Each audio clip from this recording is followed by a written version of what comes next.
ये बताइए इंस्पिरेशन क्या रहा और ख़ासतौर पर मोटिवेशन क्या रहा, आपने ब्यूरोक्रेसी को बाय बाय करके सियासत में आने का फ़ैसला किया? देखिए, मैंने हमेशा से बिलीव ये किया है कि इंडिविजुअल्स कौम की तकदीर बदल सकते हैं। ऐसे इंडिविजुअल्स जो चाहें तो और सेक्रीफाइस करें और स्ट्रगल करने के लिए तैयार हैं। हमने यहाँ पे मुल्क में अरविंद केजरीवाल जी को देखा हालिया बरसों में, उन्होंने कुछ छोड़ के उन्होंने एक नई मूवमेंट खड़ा की। अपने पड़ोसी मुल्क में इमरान खान साहब को देखा, उन्होंने बहुत सालों तक स्ट्रगल करके उस मुल्क को बदलने की कोशिश की। ऐसी बहुत सारी examples across the country, across the world हम देखते हैं। वो स्टोरीज पढ़ के शायद कहीं ना कहीं मैं भी इंस्पायर हो गया। सर बहुत अहम बात है और आप बार बार ये कहते हैं, आप अरविंद केजरीवाल की बात करते हैं, इमरान खान की बात करते हैं। उस बीच अगर जम्मू कश्मीर रियासत की बात करें, जहाँ 3 अलग अलग प्रोविंसेस हैं, जहाँ पर 3 अलग अलग आइडियोलॉजीज़ के लोग हैं, और उसके बाद यहाँ पर लगातार उस तरह की पॉलिटिक्स भी खेली जा रही है जिसमें स्टेट में डिवाइड है। उस बीच अरविंद केजरीवाल और इमरान खान की आइडियोलॉजी आपको कहीं एग्जिस्ट होती हुई देख रही है, अगर शाह फैसल उस राह पे चल रहे हैं तो? देखिए, ये दो जो लीडर्स हैं, इनकी पॉलिटिकल आइडियोलॉजी कुछ भी हो सकती है। इस वक्त बात है उन्होंने किस तरह से पब्लिक मूवमेंट्स बनाई। उनका कोई पॉलिटिकल बैकग्राउंड नहीं था, उनको इनिशियली बहुत सारी नाकामियां हो गई, उनको बहुत सालों तक स्ट्रगल करना पड़ा, उनको सिस्टम के खिलाफ लड़ना पड़ा। उसके बावजूद उन्होंने हार नहीं मानी और बहुत सालों तक वो चलते रहे। ये जो स्ट्रगल का जो पर्सपेक्टिव है, ये जो एक्सपीरियंस है, ये जो डिज़ायर है टू चेंज थिंग्स, ये रीजनल डिज़ायर्स नहीं है। ये जम्मू वाले की भी डिज़ायर है, कश्मीरी की भी है, लद्दाखी की भी है कि लोगों की हालत बदल सके, लोग खुश, लोगों को हम प्रॉस्पेरस हैप्पीनेस उनको वो दिखा सकें। मुझे नहीं लगता कि कोई रीजनल इशू हो सकता है। Inspiration is a larger thing.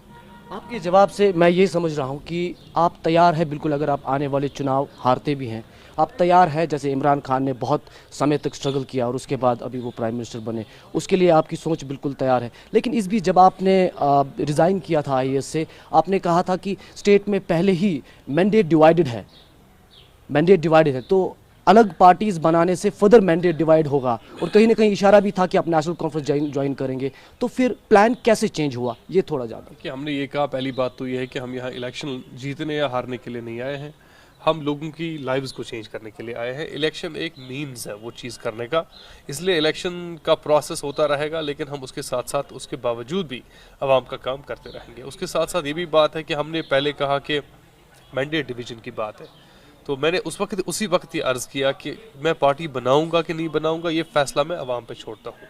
मुझे थोड़ा सा वक्त दे दीजिए होमवर्क, ग्राउंड वर्क करने का। और पिछले 2 महीने से जिस तरह का रिस्पांस मैं देख रहा हूँ आवाम की तरफ से, मैं आपको सच बताऊँ कि मुझे लिटरली मजबूर किया गया आवाम ने, खासकर इस रियासत के नौजवानों ने, कि हमें एक नया प्लेटफॉर्म यहाँ पे खड़ा करना चाहिए जिसके साथ लोग वाबस्ता हो सकें। शाह साहब, आपके मैंने कुछ इंटरव्यूज़ देखे और 2 शब्द पे आप लगातार बहुत सिट्रस देते हैं। एक, मैं मेन स्ट्रीम का आदमी हूँ, दूसरा, मैं इंडियन हूँ। और जब आप मेन स्ट्रीम की बात करते हैं और इंडियन होने की बात करते हैं, लेकिन साथ ही में कश्मीर इशू की भी बात करते हैं, तो इंडिया कश्मीर को इंटीग्रल पार्ट मानता है। इस पे क्या टिप्पणी रहेगी आपकी? देखिए, पहली बात जो है कि मैं कश्मीरी हूँ, और उसके बाद रियासत जम्मू व कश्मीर के अवाम की जो ख्वाहिशात हैं उनकी पासदारी करने के लिए यहाँ पे हूँ। मैं क्या करने वाला हूँ आगे, वो इंशाल्लाह अवाम खुद देखेगी, क्योंकि वक्त है। मेन स्ट्रीम पॉलिटिक्स एक तरीका है चीज़ों को सुधारने का, ये एक इम्पॉर्टेंट स्पेस है इलेक्शंस। हम अगर नहीं लड़ेंगे तो कोई और लड़ता है। यहाँ पे लोगों के जो जज्बात हैं वो बहुत यूनिक तरह के सेंटिमेंट कश्मीर में है और जम्मू में है और लद्दाख में है। हमें इंश्योर कराना है कि इन तीनों रीजन्स के लोगों को हम मिलाएं और इस रियासत में खुशहाली का एक माहौल कायम करें। देखिए सर, बहुत सारी पॉलिटिकल पार्टीज़ पहले हैं, चाहे छोटी हैं बड़ी हैं, नेशनल कॉन्फ्रेंस है, पीडीपी है, कांग्रेस है, उनकी विचारधाराएं कभी क्लियर नहीं हुई। शाह फैसल पे बहुत लोगों को उम्मीदें हैं, जैसे आपने कहा युवाओं को खास तौर पर। लेकिन जब आप ब्लड शेड की बात करते हैं, कश्मीर इशू की बात करते हैं, तब कहीं ना कहीं आप पे ये भी आरोप लगता है, आप अलगावादी ट्यून में बात करते हैं और मेन स्ट्रीम का क्लेम करते हैं। ऐसी बात बिल्कुल नहीं है। हम क्या कह रहे हैं कि यहाँ पे इशू है आसपास। देखिए, अगर आप आंखें बंद करें और ये कहें कि यहाँ पे कोई खून खराबा नहीं हो रहा है, हम जब खून खराबे की बात कर रहे हैं तो हम सिर्फ अवाम के खून खराबे की बात नहीं करते हैं, यहाँ के नौजवानों की लाशों की बात नहीं कर रहे हैं। हम एक इंसानियत के दायरे से इसको देखते हैं और कहते हैं कि जब सोल्जर भी उसकी हलाकत होती है, जब नौजवान की हलाकत होती है, ये सारी हलाकतें ये बहुत परेशान कर देती हैं हमें। और उन सारी हलाकतों के ख़िलाफ़ उस सारी खूनरेज़ी के ख़िलाफ़ हमने कहा कि एक आवाज़ उठाने की ज़रूरत है और ऐसा कुछ करना है कि अगर हम यहाँ पे पॉलिटिकल मामलों को हल कर सकें, नेगोशिएशन डायलॉग कर सकें, तो शायद चीज़ें यहाँ पे बेहतर हो सकें। शाह साहब, एक अहम सवाल यहाँ पे, आपको पता है कश्मीर घाटी में खास तौर पर आज़ादी की ओर सेंटिमेंट है, उसको कोई नकार नहीं सकता। लेकिन इस बीच आपकी विचारधारा में जानना चाहूँगा, अगर कभी कश्मीर बना पाकिस्तान, तो आपको लगता है कश्मीर पाकिस्तान के साथ खुश रह पाएगा? देखिए, ये सवालात जो हैं, ये मुझे लगता है अभी उनका वक्त भी नहीं है उनको पूछने का। ये सवालात आवाम से पूछने चाहिए। जब इन सवालात का वक्त आएगा तब उन पे बात भी करेंगे। अभी बात छोटे मामलात की है। अभी बात है कि हम यहाँ पे कैसे ज़िंदगियाँ बचा सकें।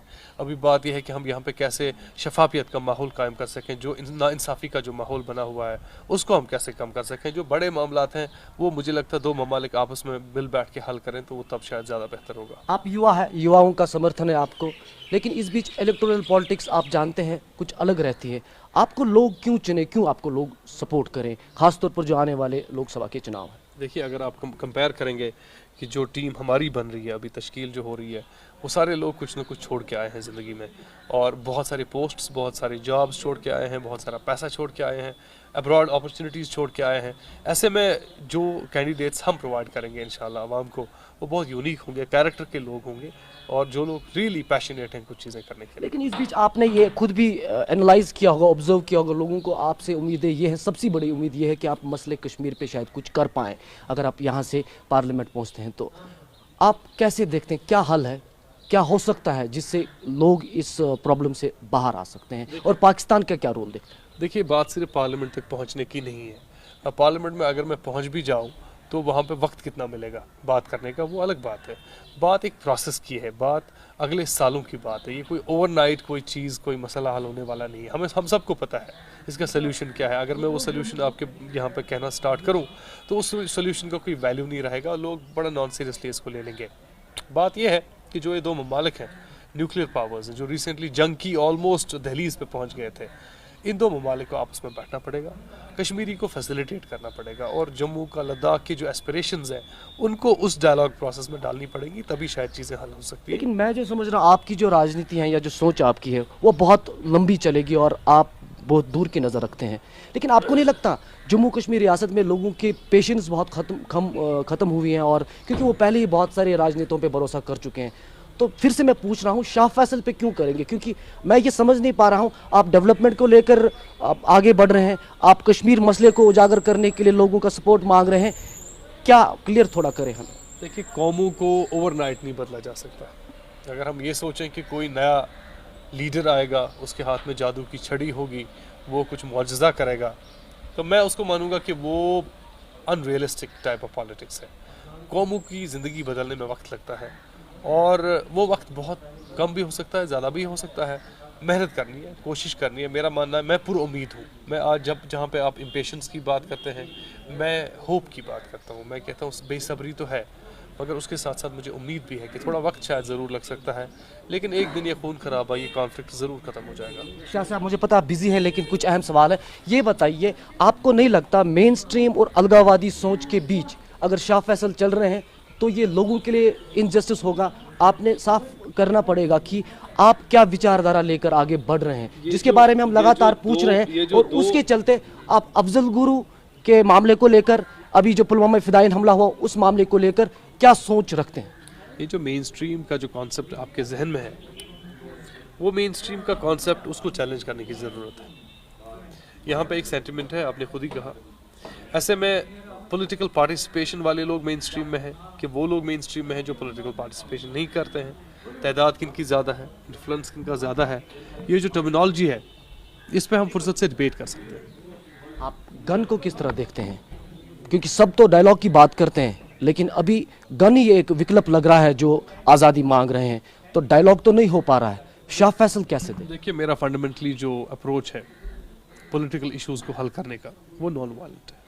मैं मानता हूँ जो स्टेट होती है या जो गवर्नमेंट होती है उसके पास भी गन होती है, जो आवाम होती है या रेजिस्टेंस होती है या मिलिटेंसी हो उसके पास भी गन होती है। तब कॉन्फ्लिक्ट कहीं होता है, 2 कम्बेटेंट्स लड़ते हैं तब गन होता है। मेरा मानना है कि दोनों तरफ से जब वायलेंस होता है वो गलत होता है। कोशिश करनी है कि पहली जो पहल करनी है वो स्टेट को करनी है कि उस वायलेंस को कर्व करने की।